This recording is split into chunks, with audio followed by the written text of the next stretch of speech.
Hello दोस्तों, मेरे YouTube channel math power point में आपका स्वागत है। आज मैं आपको चैप्टर 5 का एक्सरसाइज 5.1 का क्वेश्चन नंबर 14 बताऊंगा, जो कि परीक्षा की दृष्टि से मोस्ट है। तो हमारे पास इसमें फलन दिया गया है f ऑफ x बराबर 3। इसके लिए शर्त दी गई है, यदि 0 x के बराबर है और 0 x से छोटा है। इसी प्रकार x की वैल्यू 1 से छोटी है और 1 के बराबर है। दूसरा फलन है f ऑफ x बराबर 4। इसके लिए हमारे पास शर्त दी गई है कि 1 छोटा है x से और x छोटा है 3 से। अब देखिए आगे लास्ट है f ऑफ x बराबर 5। शर्त है 3 छोटा है x से और 3 बराबर है x के। इसी प्रकार x की वैल्यू छोटी है और बराबर है 10 के। सॉरी, यहां पर 10 लिखा हुआ है, ठीक है। देखिए अब इसको हम पूरे फलन को सॉल्व करते हैं। देखिए हमने अभी अन्य फलनों को जितना भी सॉल्व किया है तो उसमें क्या रहता था, या तो किसी एक मान की वैल्यू x के बराबर रहती थी या किसी दो की रहती थी। लेकिन अब देखिए हमारे पास यहाँ चार मान बराबर में दिए गए हैं x के साथ।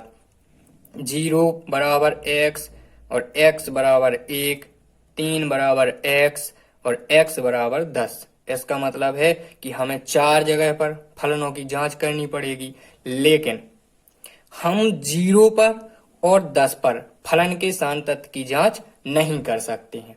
क्यों नहीं कर सकते हैं, आगे देखिए।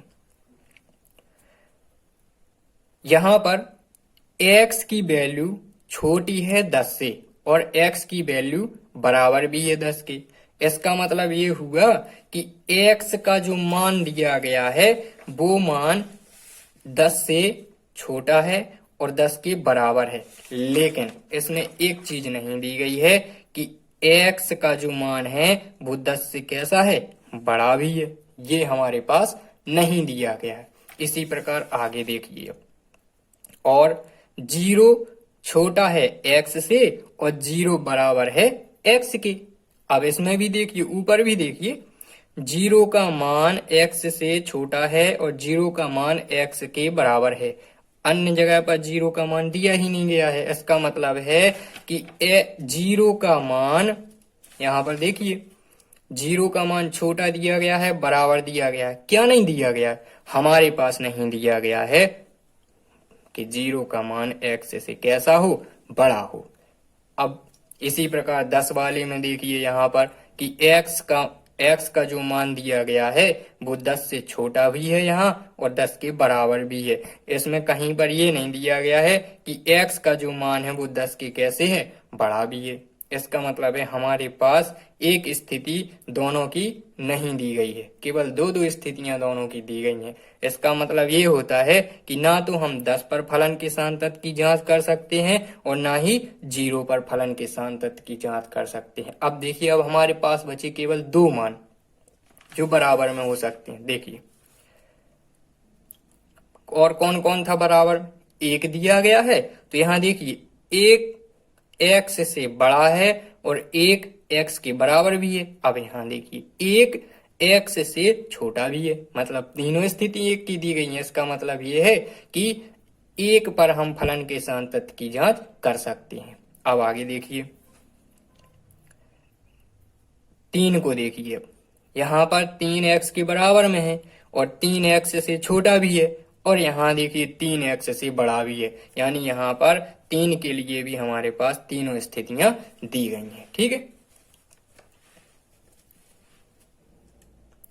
अतः x बराबर 1 और x बराबर 3 पर फलन के सान्तत्य की जांच करेंगे। तो पहली स्थिति देखिए, पहले हम x बराबर 1 पर फलन के सान्तत्य की जांच करते हैं।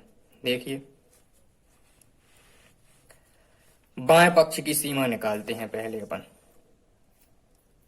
बाएं पक्ष की सीमा, तो इसमें देखिए हमें पता है कि जब हम बाएं पक्ष की सीमा निकालते हैं तो बाएं पक्ष की सीमा को हम क्या कहते हैं, LHL, ठीक है, यानी लेफ्ट हैंड लिमिट। इसी प्रकार देखिए, और जब लेफ्ट हैंड लिमिट निकालते हैं अपन तो क्या होता है उसमें कि x का मान जिस पर निकाल रहे हैं वो कैसा होना चाहिए, x का मान उससे छोटा होना चाहिए। तो हम काय पर निकाल रहे हैं, 1 पर निकाल रहे हैं। इसका मतलब है कि x का मान 1 से छोटा होना चाहिए। देखिए अब सवाल में कहाँ पर दिया गया है ऐसा, x का मान 1 से छोटा, तो ये दिया गया है कि x का मान यहाँ पर क्या दिया गया है, 1 से छोटा दिया गया है। इसका मतलब कौन सा फलन लेंगे, f ऑफ x का मान हो जाएगा हमारे पास 3। तो यहाँ पर देख लीजिए f ऑफ x बराबर लिमिट को हमने यहाँ पर ज्यों का त्यों लिख लिया और f ऑफ x का मान हमने ढूंढ ही लिया था, कितना था 3। अब यदि x का मान 1 रखेंगे इस पूरे फलन में तो कितना आ जाएगा, हल करने पर 3 ही आ जाएगा। इसी प्रकार देखिए यहाँ पर दाएं पक्ष की सीमा निकालते हैं, तो दाएं पक्ष की सीमा मतलब राइट हैंड लिमिट RHL।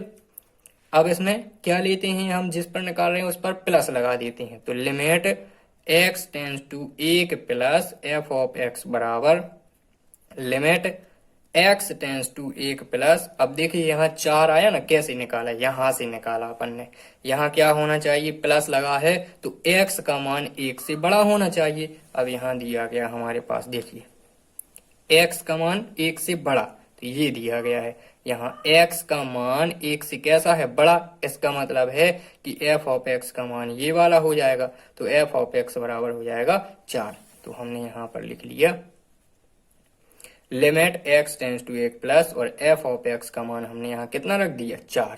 अब 1 रखेंगे इस पूरे मान में तो कितना आ जाएगा, 4 ही आएगा हल करेंगे तो। इसी प्रकार अब हमने निकाल लिया f ऑफ x बराबर 3, क्योंकि देखिए 1 पर निकाल रहे हैं तो 1 पर बराबर कहाँ दिया गया, ये दिया गया है x बराबर 1, तो f ऑफ x का एक मान रहेगा 3। फलन का मान आ गया हमारे पास 3। अब देखिए यहाँ पर ना तो ये बराबर दिया गया है ना ये बराबर है, यानी इन दोनों के मान बराबर नहीं है। पहले वाले का और लास्ट वाले का बराबर दिया गया है, लेकिन इसकी हमारे पास जांच करने की एक तरीका क्या होता है जांच करने का, ये होता है कि हमारे पास ये तीनों आपस में बराबर होने चाहिए या फिर ये दोनों बराबर आ जाएं, लेकिन इन दोनों का मान बराबर नहीं दिया गया है। इसका मतलब क्या है कि limit x tends to -1 f of x is not equal limit x tends to 1 plus f of x। अतः x बराबर 1 पर दिया गया फलन कैसा हो जाएगा, आसान तत्व हो जाएगा। ये हमने यहाँ पर निकाल लिया है कि x बराबर 1 पर फलन आसान तत्व है। अब देखिए हमें 1 पर तो निकाल लिया है, अब हमें काय पर निकालनी थी, x बराबर 3 पर भी निकालनी थी। तो दूसरी स्थिति अपन लगाते हैं कि x बराबर 3 पर फलन के सान्तत्य की जांच करने पर, तो अपन x बराबर 3 पर फलन के सान्तत्य की जांच करेंगे। ठीक है, अब देखिए x बराबर 3 पर अपन फलन के सान्तत्य की जांच करते हैं, तो x बराबर 3 पर इसमें हो जाएगा, पहले अपन निकालते हैं बाएं पक्ष की सीमा। तो पहले हमने यहाँ पर बाएं पक्ष की सीमा निकाली, क्या हो जाएगा, 3 पर निकाल रहे हैं ना अपन, तो limit x tends to 3 minus f of x बराबर, अब देखिए x का मान 3 से कैसा होना चाहिए, छोटा होना चाहिए। तो यहाँ से ढूंढ लेंगे हम कि x का मान 3 से छोटा कहाँ पर दिया गया है, तो x का मान 3 से छोटा इस वाले में दिया गया है, यानी फलन का मान यहाँ 4 हो जाएगा। तो f ऑफ x का मान कितना रहेगा, 4। तो यहाँ देखिए हम f ऑफ x की जगह कितना लिख देंगे, 4।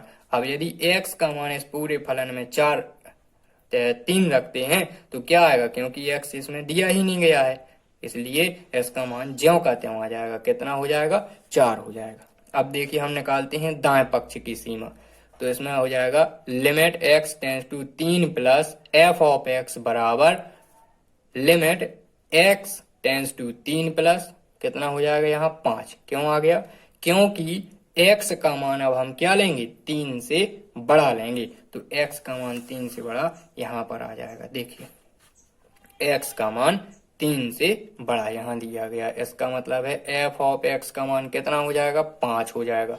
तो f ऑफ x की जगह हम 5 लिखेंगे। तो इसमें देखिए f ऑफ x की जगह हमने कितना लिख दिया, 5।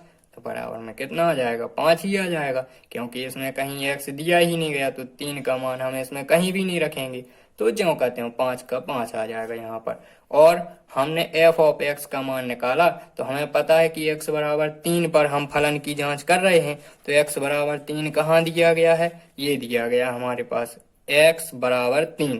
इसका मतलब है कौन सा फलन लेंगे, f ऑफ x बराबर 5, तो f ऑफ x बराबर 5 ज्यों कहते हैं आ जाएगा।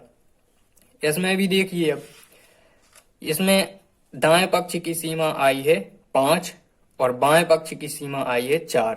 इसका मतलब क्या हुआ, दोनों के मान बराबर नहीं दिए गए हैं, यानी आपस में तीनों बराबर नहीं है, अतः इन दोनों को लिख देंगे अपन limit x tends to 3 minus f of x बराबर नहीं है limit x tends to 3 plus f of x के।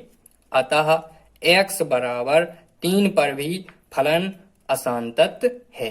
तो हमने ये सिद्ध कर लिया, ये हमने जांच कर ली पूरे फलन की कि x बराबर 3 पर भी ये कैसा है, असांतत है। अब देखिए 1 पर भी असांतत आया था और 3 पर भी अपना असांतत आया, ये अपना आंसर हो गया। ठीक है, ये हमने क्वेश्चन नंबर 14 सॉल्व कर लिया है। इसके बाद में आगे के क्वेश्चन भी डालता जाऊंगा, तो आप प्रत्येक वीडियो को बहुत अच्छी तरीके से बारीकी से देखिए और अच्छे से समझिए। जहां पर समझ में नहीं आता है तो कमेंट बॉक्स में आप कमेंट कर सकते हैं और पूछ भी सकते हैं।